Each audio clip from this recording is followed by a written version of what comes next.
Selamat pagi Sobat FMM, masih bersama saya dan Natasha dalam program Famous FMM Podcast.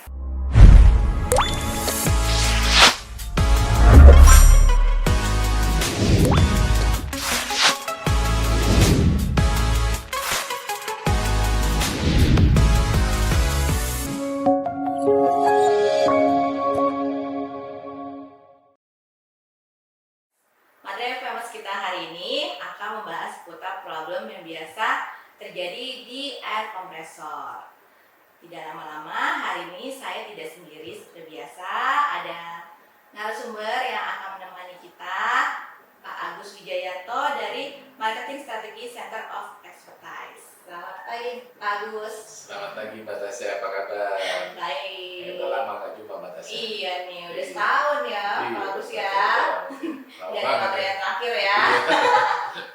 Ini Mas Agus, sekarang kita mau ngobrol lagi nih tentang air kompresor. Karena Pak Agus ini masternya air kompresor, sobat FMM. Begitu bukan ya? Iyalah. Ya, kan untuk air kompresor itu sendiri pasti pada saat di running ada problem-problem lah ya. Pastinya nggak mungkin satu unit itu lancar penggunaannya, pasti ada sedikit trouble yang akan terjadi. Biasa tuh apa aja sih Mas Agus yang trouble yang suka ada di air kompresor pada saat running, operasi? Baik Mbak Tasya. Jadi memang namanya unit atau rotating equipment pasti kan memang ada ini ya, ada kalanya itu ada kendala atau trouble ketika beroperasi. Ada beberapa faktor sih yang sering sering kejadian gitu ya. Misalkan ada beberapa misalkan yang paling sering kita temui, mungkin ada beberapa juga gitu ya. Ada beberapa misalkan dari head temperatur, kemudian head pressure, kemudian dari kontrolnya mungkin nggak bisa di starter atau mungkin ada alarm sesuatu seperti itu. Gitu, bisa jadi nge-trip ya hitungnya? Iya, intinya trip, nggak bisa dioperasikan. Kalau bisa kayak high temperatur, tadi apalagi Mas? High pressure. High pressure itu beda ya? Beda. Oh beda. Apa tuh bedanya Mas Agus? Kalau high temperatur itu lebih ke suhu. Jadi suhu. Kompresor beroperasi suhunya itu melebihi dari yang batas normalnya. Sedangkan kalau pressure, over pressure artinya air kompresor itu beroperasi melebihi pressure yang dari standarnya. Oh gitu. Itu biasanya kalau misalnya itu dibiarkan terjadi, apa tuh yang terjadi? Apakah ada warningnya di unitnya? Betul, misalkan untuk high temperatur, biasanya sebelum dia kompresor trip atau mati ada warning terlebih dahulu atau notifikasi yang mengindikasikan bahwa air kompresor tersebut beroperasi dalam keadaan sudah mulai nggak normal, tetapi belum trip, belum mati unitnya, sudah ada peringatan, notifikasi, warningnya ya. Betul, dan memang ketika sudah ada warning kita juga harus cepat-cepat melakukan action supaya nantinya itu nggak lebih parah. Gitu. Berarti itu kalau misalnya tadi kan di unitnya berarti udah ada feature-nya ya untuk mendeteksi kalau ada yang tidak normal gitu. Berarti ada warning-nya. Ada warning-nya. Nah kalau misalnya nih kita biarin terus-menerus gitu kan sampai benar-benar yang level atasnya gitu, itu dia unitnya akan mati sendiri atau gimana Mas? Akan otomatis mati sendiri. Auto trip gitu ya? Trip langsung otomatis mati ya? Alarm trip. Oke. Ketika sudah tercapai nilai atau value tertentu ya dia akan trip mati, nggak bisa dioperasikan. Nah itu biasanya apa tuh pemicunya bisa terjadi high temperatur? Oke, kalau high temperatur sebenarnya banyak faktor Mbak Tasya ya. Misalkan dari tingkat dari lingkungan dulu nih. Lingkungan kan namanya lingkungan air kompresor itu kan kadang ada debu. Debu kadang kan nantinya kan digunakan untuk udara yang digunakan untuk pendinginan. Nah, dari proses pendinginan tadi debu ikut Mbak Tasya, ya kan ditiup sama fan, nanti akan membuat kotor tuh cooler namanya ya. Jadi kotor sehingga proses perpindahan panasnya nggak sempurna. Akhirnya suhunya akan makin naik. Itu salah satu faktornya. Jadi tata ruangnya juga perlu diperhatikan ya? Tentu, selain kebersihan ruangan juga sirkulasi udara. Sirkulasi udara itu juga sangat berpengaruh. Ketika misalkan sirkulasinya nggak lancar, udara yang panas tadi nggak terbuang ke luar ruangan kompresor, itu akan menyebabkan kompresor tersebut makin lama makin tinggi temperaturnya. Karena udara yang panas terhisap lagi sama kompresor yang tadi. Oh, berarti pada saat mau instalasi unit seperti itu mesti diperhatikan juga untuk tempat tempat naruh kompresornya itu juga ya. Betul. Jadi instalasinya harus kita perhatikan supaya sirkulasi udara itu lancar, udara yang dihisap itu udah fresh air, bukan udara panas. Gitu. Bukan debu-debu, apalagi debu-debu yang Debu-debu. jaga-jaga juga nggak boleh ya Mas Otos ya? Boleh, ini ada jarak minimum. Ya? Oh, ada jarak minimum. juga. Ya, itu yang harus diperhatikan. Berarti setiap kapasitas kompresor itu kan ada speknya macam-macam ya. Betul. Untuk yang tadi apa tuh namanya? Tingkatannya? Iya, Apa namanya? modelnya atau Ya seperti- model Iya. pressure ya. Pressure Pressure-nya. kan macam-macam. Beda-beda. Nah, dengan pressernya itu berarti pengaruh juga dengan ukuran ruangan yang Oh digunakan. iya, betul. Jadi ada minimum requirement. Oh. Ada minimum requirement. Misalkan untuk kompresor sekian, dia ruangannya harus membutuhkan 6 kali berapa atau mungkin berapa kali berapa gitu. Supaya biar nggak salah mungkin bisa konsultasi juga sebelumnya ya Mas. betul. Ya. Ya memang harus dikonsultasikan di Mungkin awal. untuk biar menjaga performa air kompresor itu biar tetap stabil dan Running 24 jam batasnya.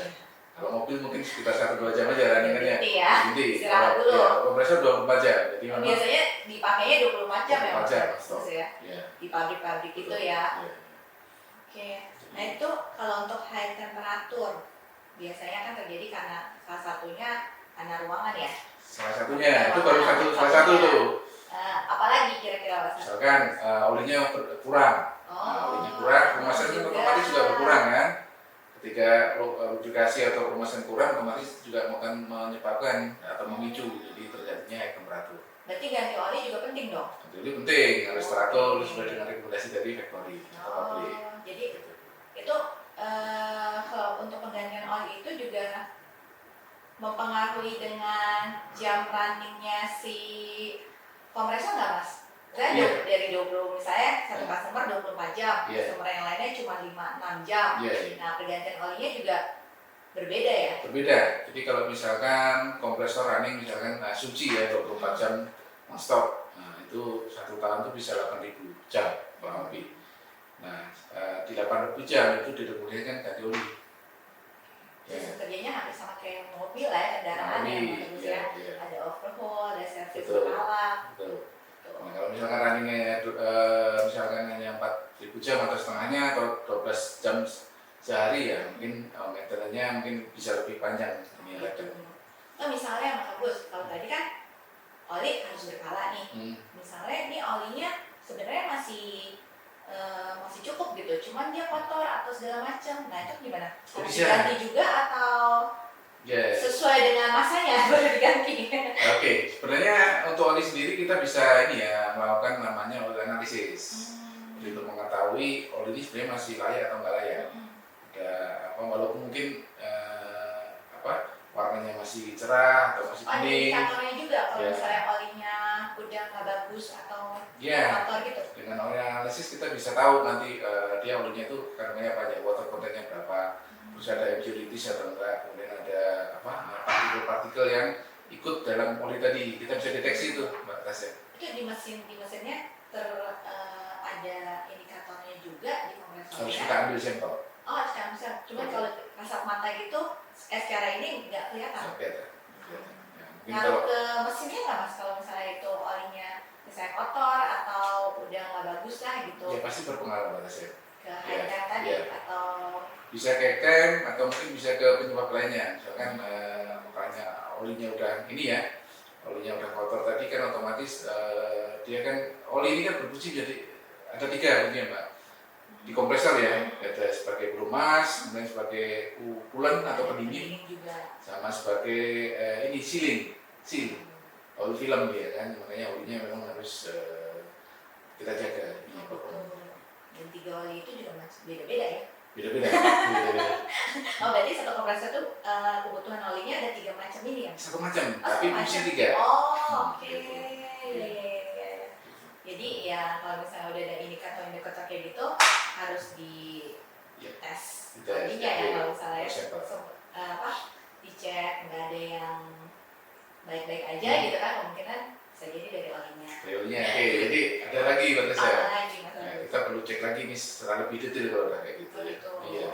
Kita bisa cek misalkan dari sirkulasi olinya, lancar atau enggak.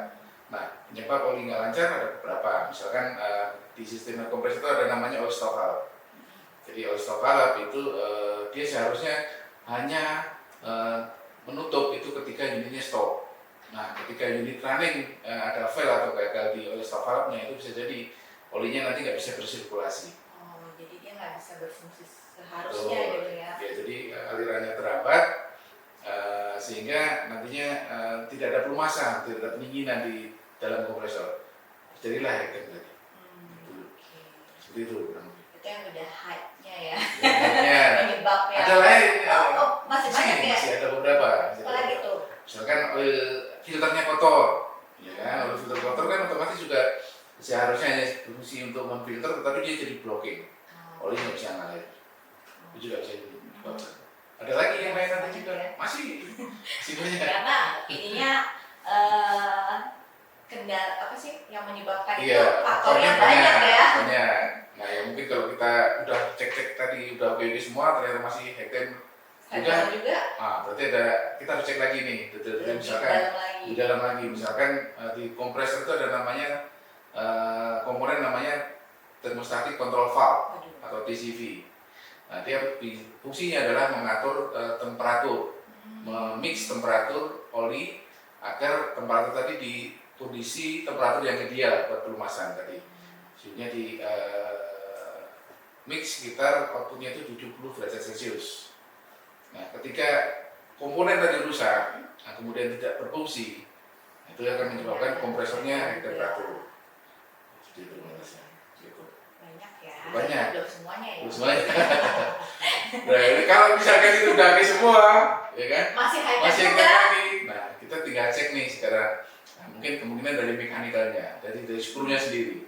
Skrunya mungkin udah touching dari rotor ke housingnya atau rotor ke rotornya udah touching atau dari bearingnya juga. Kalau udah ke situ berarti udah persoalannya adalah udah parah. Berat ya. Dengan beli aja ganti kompresor baru ya.